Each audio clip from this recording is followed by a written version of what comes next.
Welcome to another knowledge nugget. Imagine you run a company and hire a team of brilliant specialists, a world-class travel planner, an employee onboarding expert, and an IT support person. But none of them talk to each other. Every time a task needs two of them, you have to walk between desks and carry the information yourself.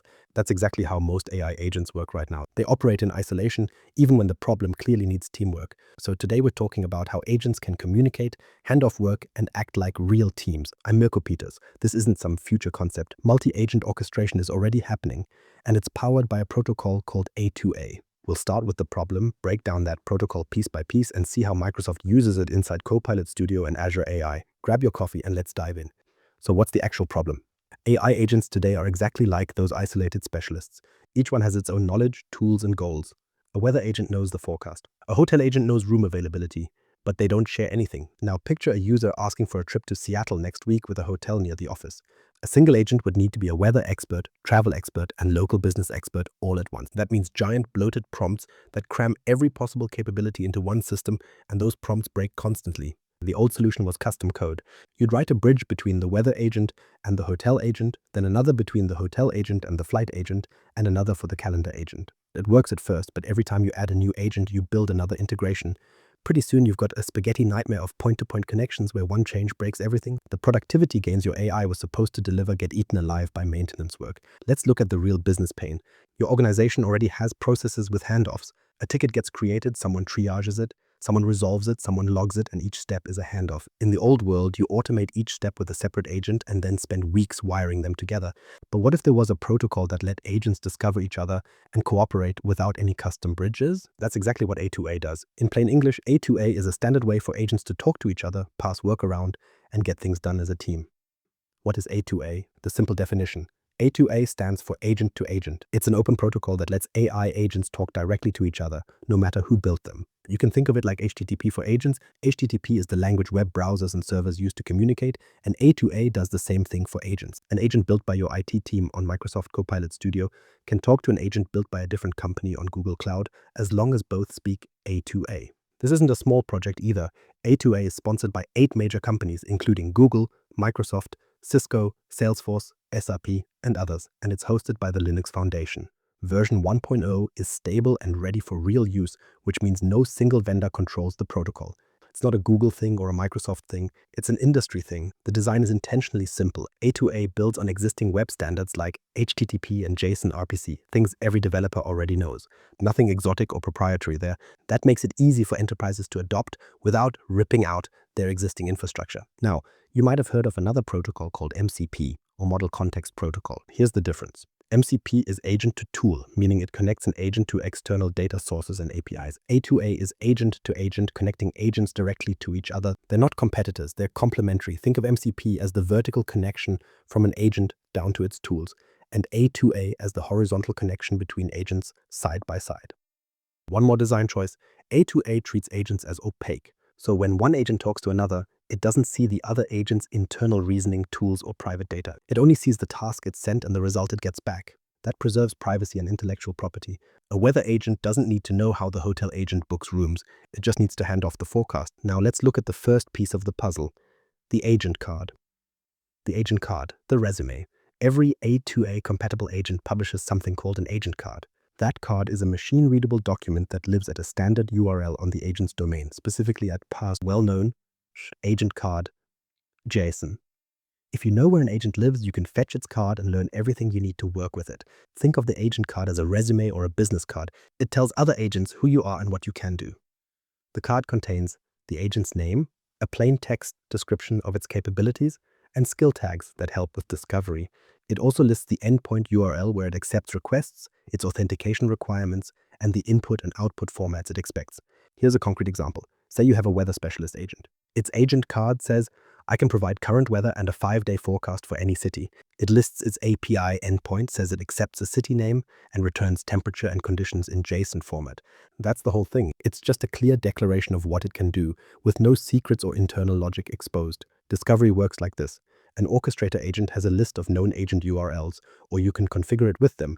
When a task comes in, the orchestrator fetches the agent cards, reads the descriptions, and decides which agent is the best match. The weather card says weather, so weather tasks go there. The hotel card says hotels, so hotel tasks go there. Notice there's no central registry required. Agents don't need to register with a global directory. They just publish their card at a known location, and any other agent that knows the URL can find them. That's a deliberate design choice that keeps the system decentralized and flexible. You can add a new specialist to your network by giving the orchestrator its URL, and discovery happens automatically. So the orchestrator knows who's available. But how do they actually hand off work? How A2A communication works. So the orchestrator knows which agents are available through the agent card. But how do these agents actually hand off work to each other? The answer is simple. All communication happens over HTTP using JSON RPC messages, the same protocol that powers most web services today. Nothing custom or complicated, just standard web traffic flowing between two agents. Here's the thing, not all tasks are the same. A2A supports 3 different interaction patterns depending on what you need. Instant response handles quick lookups where the remote agent can answer immediately. You send a request, it replies right away, and you are done. Asking a weather agent for today's forecast works exactly like this. A synchronous reply, in and out. Streaming handles the longer tasks. Maybe the specialist agent needs to search multiple databases or run a complex analysis. Instead of making you wait for a single response, the agent sends status updates as it works using server-sent events. You get progress reports along the way, and then the final result lands at the end. Tracking a package delivery works the same way. You see each step as it happens. Async notification handles the long-running tasks where the remote agent might take minutes, hours, or even days. Employee onboarding is a good example. One specialist provisions IT accounts while another handles benefits enrollment over multiple days. The client agent submits a request, gets back a task ID, and moves on with its work. Later, the remote agent sends the result through a webhook. The client can also check progress anytime by polling that task ID. Every interaction follows the same structure, all organized as a task. When the client sends a request, the remote agent creates a task and returns a task ID. That ID becomes the tracking handle for everything that follows. Messages inside that task have a role telling you who sent it, and parts, which can be plain text, binary data like images or documents, JSON payloads, or URLs pointing to files stored elsewhere. Authentication follows standard web conventions, OAuth, API keys, bearer tokens. The usual suspects, nothing new to learn here. The agent card tells the client which authentication method to use, and the client handles it the same way it would for any other API call. Here's how this looks in practice. Say the orchestrator needs weather data for a trip. It sends a task to the weather specialist. The weather specialist acknowledges the request, starts processing, and streams back progress updates. Fetching data, parsing results. Done. Then it sends the final forecast. The orchestrator never sees the weather agent's internal tools, its API keys, or its reasoning process. It only sees the output. That is the key design principle. Clean boundaries between agents and no internal state leaking out. But A2A alone is not enough. You need a smart boss to coordinate all these specialists. That brings us to the orchestrator specialist pattern. The orchestrator specialist pattern, here is where everything connects. The orchestrator specialist pattern is the most common architecture in production multi-agent systems today. Think of it like a company with departments, IT, HR, finance, each handling its own area. You have a central decision maker that routes work to specialized teams, and each team focuses on what it does best. The orchestrator holds the big picture. It receives the user's request, figures out what needs to happen, and decides which specialist can handle each piece. If a user asks, "Plan a trip to Seattle next week," the orchestrator does not book flights or check hotels itself. It knows there is a flight specialist, a hotel specialist, and a weather specialist. It breaks the request into those pieces and delegates each one. Each specialist has a narrow focus. One agent handles flight booking, another handles hotel search, and a third handles incident triage. They do not need to know about each other's domains. The flight specialist knows airlines' routes and pricing. It does not need to know anything about hotel room types or cancellation policies. That narrow focus keeps each agent simple, easy to maintain, and easy to test. Here's the important part. The orchestrator does not execute the tasks. It routes work and merges results. That is its only job. The orchestrator's role is to be a smart dispatcher, not a super agent that tries to do everything. When you let the orchestrator start doing specialist work, you lose the whole benefit of the pattern. It becomes a monolithic mess again. Watch out for a common mistake. Some teams create overlapping specialist domains. Two agents both claim they can handle customer support or data lookup, which creates routing confusion. The orchestrator does not know which one to pick, and users get inconsistent results. The fix is straightforward. Each specialist owns a clearly bounded domain with no overlap. If two agents can do the same thing, merge them or split the domain more cleanly. Microsoft's Copilot Studio uses this pattern natively. Your main Copilot acts as the orchestrator, while child agents and connected agents act as specialists. When a user asks something that spans multiple domains, the main Copilot delegates to the right specialists through A2A. It is built into the platform, so you do not have to code the orchestration logic from scratch. The big benefit here is modularity. Need to swap out your hotel booking provider? Replace the hotel specialist without touching the orchestrator or any other agent. Adding a new capability, build a new specialist, register it with the orchestrator, and you are done. Each agent stays small, manageable, and independently deployable. That is the whole point of moving from monolithic agents to a multi-agent system. So we have the protocol, the agent cards, and the pattern. Let us see it in action with real scenarios. Real examples of A2A in action. So what does A2A actually look like in the real world? Let's start with a simple example. You tell your AI assistant, plan a trip to Seattle next week. In the old way of doing things, that single assistant would have to know everything. Weather, flights, hotels, restaurants, all at once. That is a lot to ask from one prompt. With A2A, the orchestrator breaks it down. It sends a task to a weather specialist asking for the forecast for those specific days. At the same time, it asks a flight specialist to find flights arriving Tuesday morning, returning Thursday evening, and a hotel specialist to search for places near downtown Seattle for 3 nights. Each specialist works independently, and they don't need to talk to the other agents because they each have their own data sources, tools, and expertise. The orchestrator collects all the results and merges them into one response. The user sees a single answer. Here is the forecast. These are your flight options, and here are 3 hotels near the office. Behind the scenes, 3 separate agents work together without any custom integration code. Now, a business scenario. Say a ticket comes in. My laptop won't connect to the VPN. The orchestrator figures this is a network issue. It hands the ticket to a runbook specialist that knows the standard steps. Check VPN client status, verify network credentials, restart the service. That specialist returns the steps. Then the orchestrator passes the result to a ticket writer specialist that logs the resolution in the system. All this happens in seconds without a human touching it. And the IT team only gets involved if the automated steps don't fix the problem. Employee onboarding is another example, but this one takes days, not seconds. A new hire joins the company. The orchestrator triggers an IT specialist to create accounts and assign hardware, which might take a few hours. At the same time, it triggers an HR benefits specialist for enrollment forms, and later a facilities specialist for desk and badge access. Each specialist runs its own long-running task independently, and the orchestrator tracks progress using those task IDs we talked about earlier. So if the IT specialist finishes, the orchestrator knows, and if the facilities specialist is delayed, it can follow up. The user sees one smooth onboarding flow, but behind the scenes, it is a coordinated team working over multiple days. And this isn't just theory. Coca-Cola Beverages, Africa is already using Copilot Studio agents with Dynamics 365 to automate planning cycles. Their planners used to spend up to an hour and a half every day on repetitive tasks. With multi-agent orchestration, those cycles run on their own. The orchestrator delegates to specialists that handle different parts of the supply chain planning process. The result is over an hour saved per person per day just by letting agents talk to each other instead of making humans carry information between systems. So the pattern is the same in all these examples. Each agent is a self-contained expert that knows its own domain and has its own tools, and it doesn't need to know anything about the other agents. A2A provides a simple communication layer so they can cooperate without custom code. You get a standard protocol and a smart orchestrator with no bridges, no point-to-point integrations, and no maintenance headaches. Microsoft has been all in on this. Let's see where Copilot Studio and Azure AI fit in. Microsoft's ecosystem, Copilot Studio, and Azure AI. So where does Microsoft sit in all this? Right at the center. Copilot Studio now supports A2A natively, and it has been generally available since April 2026. That is not a preview or a beta. It is production ready and any eligible customer can use it today. Here is the thing.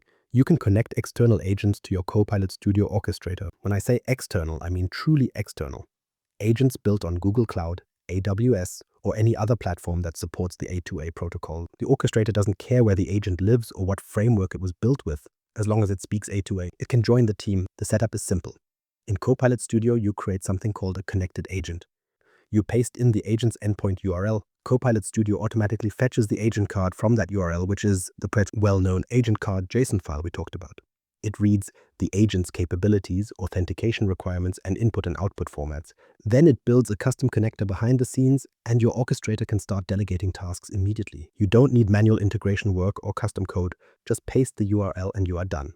On the Azure side, Azure AI Foundry Agent Service also supports A2A. It has a dedicated A2A API endpoint that lets open source orchestrators like AutoGen, LangChain, and Semantic Kernel invoke Foundry agents. So if you have built agents using those frameworks, you can plug them into the Microsoft ecosystem without rewriting anything. It is a two-way street. Microsoft follows the same orchestrator specialist pattern we have been describing. The main agent in Copilot Studio acts as the orchestrator, while child agents and connected agents are the specialists. Each one handles its own domain, and the orchestrator routes and merges. It is the same architecture, just running on Microsoft's platform. But here's the thing. There are some limitations you need to know about. First, every extra orchestration hop adds latency. If your main agent calls a connected agent and that connected agent calls another specialist, each hop adds network time. For real-time conversations, too many hops can make the experience feel sluggish. Second, overdelegation creates routing chaos. If you have too many specialists with overlapping domains, the orchestrator starts making bad routing decisions. So keep your specialist count manageable and your domains clearly separated. Third, there is a specific limitation with Fabric data agents. They don't work when the main agent is deployed to Microsoft 365 Copilot. If your deployment targets M365, plan accordingly. These constraints are real, but they are manageable. The platform is mature enough for production use, and Microsoft is actively working on closing these gaps. Now let's connect the dots and see the big picture. Connection section, how it all fits together. Let's step back and see how these pieces connect. A2A is the phone system agents use to call each other. The agent cards, that's your phone book. They show you who to call and what each agent handles. The orchestrator is the receptionist that routes each call to the right department. None of these pieces work alone. You need all three. Without a phone book, you don't know who to call. Without a receptionist, nobody directs traffic.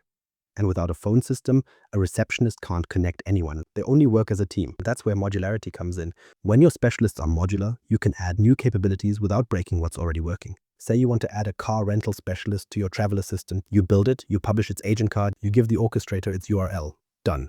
The flight specialist and hotel specialist stay exactly the same. The orchestrator doesn't change either. You just plug in a new piece and the system adapts. Because the protocol is open, you never get stuck with one vendor. Your orchestrator can run on Copilot Studio, your weather agent can live on Google Cloud, your hotel agent can be on AWS, your internal systems can stay on Azure. They all speak the same language. That's the beauty of an open standard.